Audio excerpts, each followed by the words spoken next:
നമസ്കാരം കുട്ടികളും സുവർസാറാണ്. Plus 2 say improvement exam maths ഇപ്പോൾ ജസ്റ്റ് കഴിഞ്ഞിരുന്നു.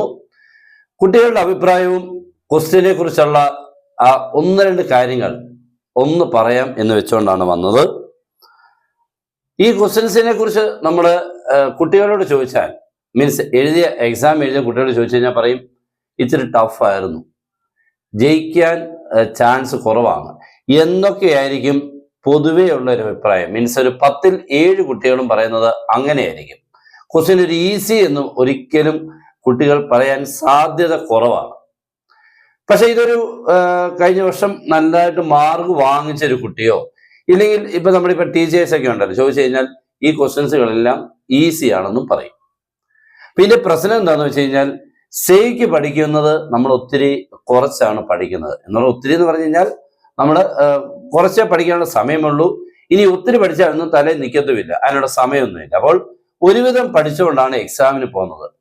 അവിടെ നിന്നൊക്കെ വന്നിട്ടുണ്ടോ എന്ന് ചോദിച്ചു കഴിഞ്ഞാൽ വന്നിട്ടുണ്ട്. പക്ഷെ നിങ്ങളുടെ പരിചയക്കുറവുകൊണ്ട് ചില ക്വസ്റ്റ്യൻസുകൾ തിരിച്ചറിയാതെ പോയതിന്റെ പേരിൽ നിങ്ങൾ അറിയാവുന്ന ഒരു ക്വസ്റ്റ്യൻ അല്ലെങ്കിൽ സേ എക്സാമിന് വേണ്ടി പ്രാക്ടീസ് ചെയ്തപ്പോൾ ചെയ്ത ചോദ്യം എക്സാമിന് വന്നത് ചെയ്യാത്ത ഒരവസ്ഥ ഞാൻ നോക്കിയിട്ട് കാണുന്നുണ്ട്. എളുപ്പം എന്ന് പറഞ്ഞാൽ മുഴുവനല്ല, നിങ്ങൾ എഴുതിയ ഭാഗങ്ങൾ ഞാൻ എളുപ്പം ഒന്ന് പറയാം. അതൊക്കെ വെച്ചുകൊണ്ട് ജയിക്കാൻ ഉറപ്പായിട്ടും പറ്റുമായിരുന്നു എന്നുള്ളത് ഉറപ്പിക്കാനും കൂടിയാണ് ഞാനിപ്പോൾ ഈ വീഡിയോ ചെയ്യുന്നത്. ഞാൻ ലാസ്റ്റിൽ നിന്ന് തുടങ്ങാം. ജയിക്കുന്നത് എത്ര ക്വസ്റ്റ്യൻസ് വേണമായിരുന്നു എന്നുള്ളതാണ് കാണിക്കാൻ പോകുന്നത്. 20ാമത്തെ ചോദ്യം ലീനിയർ പ്രോഗ്രാമിങ്ങിന്റെ ആണ്. അത് സാധാരണ ചോദിക്കുന്ന പോലെ അവിടെ ഒരു പ്രശ്നം പറ്റിയേക്കുന്നത്, സാധാരണ എല്ലാവരും അത് പ്രാക്ടീസ് ചെയ്തോന്നറിയില്ല, ഞാൻ പഠിപ്പിച്ചായിരുന്നു. നമ്മളിപ്പം സാധാരണ ലെസ് ദാനും ഗ്രേറ്റർ ദാൻ ഇങ്ങനെ വരുമ്പോൾ, ഈ ഇൻഇക്വാലിറ്റി വരുമ്പോൾ ഒരെണ്ണം less than or equal to മറ്റെന്തുവാ greater than or equal to, അല്ലെങ്കിൽ 2 less than or equal to, അല്ലെങ്കിൽ 2 എന്തുവാ ഗ്രേറ്റർ. ഇതിലേതെങ്കിലും നമ്മൾ എക്സാമിന് വരാറുള്ളത്, എപ്പോഴും പറയാറുണ്ട്. പക്ഷെ കൂടുതലും ഇതാ വന്നുകൊണ്ടിരുന്നത്. ഇത് ഏറ്റവും കുറവാണ്, ഇത് ചിലപ്പോൾ വരും. ഇതാണ് ഈ വർഷം വന്നത്. ഈ ലെസ് ദാനും ഗ്രേറ്റർ ദാനും വരുമ്പോൾ നമ്മുടെ ഗ്രാഫ് വരുന്നത് ഇങ്ങനെയായിരിക്കും കേട്ടോ. ഒന്നുകിൽ 2 ഇവിടെ എവിടെയും, അല്ലെങ്കിൽ ഇവിടെ എവിടെയും. ഇവിടെയല്ല ഷെയ്ഡിങ്. അത് മാത്രം ശ്രദ്ധിച്ചാൽ മതി. ഇത് എത്ര പേര് പഠിച്ചിട്ടുണ്ട് എന്നുള്ളത് നോക്കിക്കഴിഞ്ഞാൽ ഇത് ഉറപ്പായിട്ടും കിട്ടും. ഇത് നമുക്ക് ഉറപ്പായിട്ടും ചോദിക്കാം. അപ്പൊ ഇവിടുത്തെ എത്ര മാർക്ക് കിട്ടി? 6 മാർക്ക്. ഓക്കെ, അപ്പൊ അത് വേണമെങ്കിൽ നിങ്ങൾക്ക് ഉറപ്പായിട്ടും കിട്ടാവുന്ന കാര്യമേ ഉള്ളായിരുന്നു. ലാസ്റ്റ് ആ പേജിലെ കാര്യങ്ങളാണ് ഞാൻ ഈ പറയുന്നത് കേട്ടോ. രണ്ടാമത്തേത് 17ാമത്തെ ക്വസ്റ്റ്യൻ. 17ാമത്തെ ക്വസ്റ്റ്യനില് നോക്കിയേ, if P is A singular matrix ഉണ്ട്, അത് ഡിറ്റർമിനന്റ് പി ഈക്വൽ 0, അതാണ് 1 മാർക്കാണ് കേട്ടോ. അതിവിടെ കിട്ടിയില്ല പോയിട്ടേരെ. അതിന്റെ കൂടെ ഉള്ള ഒരു 5 mark solve by matrix method. എപ്പോഴും 6 മാർക്കാണ്. ഈ വർഷം കയറി വേറെ ക്വസ്റ്റ്യൻ ചോദിച്ചാൽ ആ 1 മാർക്ക് ഇവിടെ പോയി, ഇല്ലയോ? അല്ല, അതെന്തോ പറയാനാ. ഓക്കെ, അപ്പൊ അത് 5 മാർക്ക് നിങ്ങൾക്ക് വേണമെങ്കിൽ കിട്ടും.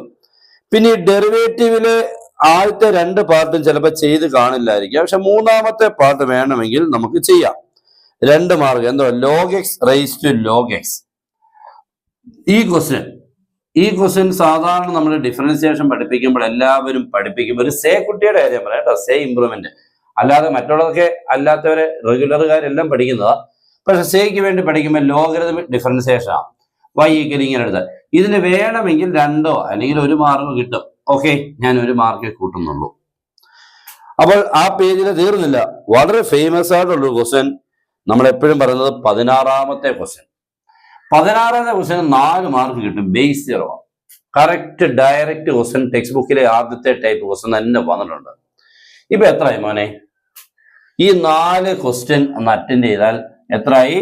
16 മാർക്ക് ആയിട്ടുണ്ട് അല്ലേ? 6 5 11 12 16ആയി. ഇനി ഞാൻ ഒരു ക്വസ്റ്റ്യനൂടെ നിങ്ങൾ പഠിച്ചിട്ടുണ്ടെന്ന് ഉറപ്പുള്ളത് ഞാൻ പറയാം. അത് കറക്റ്റ് ആണോ എന്നുള്ളത് മാത്രം ഒന്ന് പറഞ്ഞാൽ മതി. 2 ക്വസ്റ്റ്യൻ ഉണ്ട്, എന്നാലും ഉറപ്പുള്ളവരുണ്ട്. നമ്മുടെ ക്വസ്റ്റ്യൻ നമ്പർ 4. ക്വസ്റ്റ്യൻ നമ്പർ 4ലെ 2 മാർക്കിനുള്ള കെ കണ്ടുപിടിക്കാനുള്ള ടെക്സ്റ്റ് ബുക്കിലെ ക്വസ്റ്റ്യൻ. കെ കണ്ടുപിടിക്കാൻ അവിടെ നിങ്ങൾക്ക് kx² 3 അതെല്ലാവർക്കും കിട്ടുമായിരുന്നു. ആൻസർ 3/4 എങ്ങാണ്ടാണ് ആൻസർ. അതിന് 2 മാർക്ക് എല്ലാവർക്കും കിട്ടിയിരിക്കണം. കാരണം സേയ്ക്ക് പഠിക്കുന്ന ഒരു കുട്ടി അതും പഠിക്കും. ജയിച്ചു മോനെ. 6ഉം 5ഉം 11 16 18 അത്രേ ഉള്ളൂ. ജയിച്ചു. ഇത് ഉറപ്പായിട്ടും ജയിക്കാൻ പറ്റുന്ന രീതിയേ ഉള്ളായിരുന്നു. അത്രയും ഇനി നമുക്ക് വേറെ ഉണ്ടോ എന്നൊക്കെ ചോദിച്ചു കഴിഞ്ഞാൽ ഇൻവേഴ്സിലെ എല്ലാവരും പഠിച്ചോന്ന് എനിക്കറിയില്ല. പിന്നെ ഒരു മെട്രിക്സിൽ ഒരു ക്വസ്റ്റൻ ഉണ്ടായിരുന്നു. മെട്രിക്സിലെ ക്വസ്റ്റൻ വേണമെങ്കിൽ നിങ്ങൾക്ക് ചെയ്യാവുന്ന A² - 4 കണ്ടത്, ആ ക്വസ്റ്റൻ ഉണ്ടായിരുന്നു എല്ലാവരും. പിന്നെ ഞാൻ പറഞ്ഞത് ഏഴാമത്തെ ക്വസ്റ്റൻ എന്ന് പറഞ്ഞു കഴിഞ്ഞാൽ പല കുട്ടികൾക്കും ഒരു ഡൗട്ട് അടിച്ച് കാണാൻ സാധ്യതയുണ്ട്. ഏഴാമത്തെ ക്വസ്റ്റൻ എന്താന്ന് വെച്ച് കഴിഞ്ഞാൽ A തന്നിട്ടുണ്ട്, B തന്നിട്ടുണ്ട് അല്ലേ. എന്നിട്ട് എന്താ ചോദിച്ചിരിക്കുന്നത്? Write a vector perpendicular to A. നമ്മൾ സാധാരണ കുട്ടികളെല്ലാം പഠിച്ചത് write a vector perpendicular to A and B ആണ്. അത് തന്നെ ഇത് കേട്ടോ. A×B കണ്ടുപിടിച്ചാൽ മതിയായിരുന്നു. എത്ര പേര് കണ്ടുപിടിച്ചു എന്ന് അറിയില്ല. A×B കണ്ടുപിടിച്ചാൽ മതിയായിരുന്നു.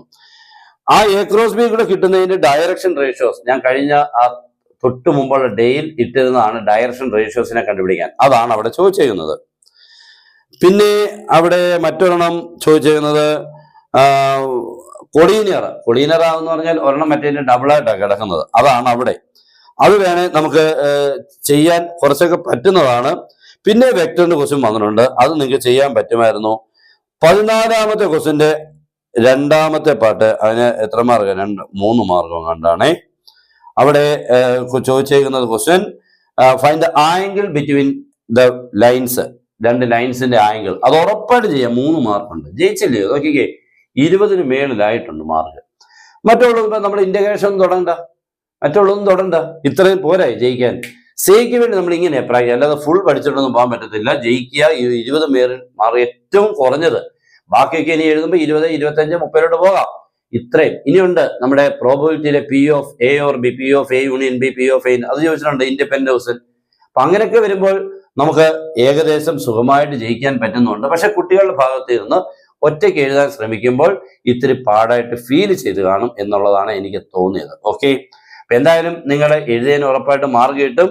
ഇച്ചിരി കൂടുതൽ കിട്ടിയാൽ മീൻസ് ചിലപ്പോൾ അവർ ടീച്ചേഴ്സ് ചിലപ്പം എന്തെങ്കിലും പാടാണെന്ന് വെച്ചോണ്ട് എന്തെങ്കിലും നമുക്ക് തന്നാൽ അത് നമുക്ക് കിട്ടും എന്നുള്ള രീതിയിൽ കൂടെ പ്രതീക്ഷിക്കാം. അപ്പൊ എല്ലാവരും എഴുതിയതൊക്കെ അവരവർക്ക് മനസ്സിലായല്ലോ. ഈ പറഞ്ഞൊക്കെ എഴുതി വേണമെങ്കിൽ സുഖമായിട്ട് ജയിക്കാൻ പറ്റുമായിരുന്നു എന്നുള്ളതൊന്നും കാണിച്ചതേ ഉള്ളായിരുന്നു. അപ്പൊ എല്ലാവരും നല്ല ശുഭപ്രതീക്ഷയോടെ ഇരിക്കുക, പ്രാർത്ഥിക്കുക. എല്ലാവരും ജയിക്കട്ടെ. Best wishes and good bye.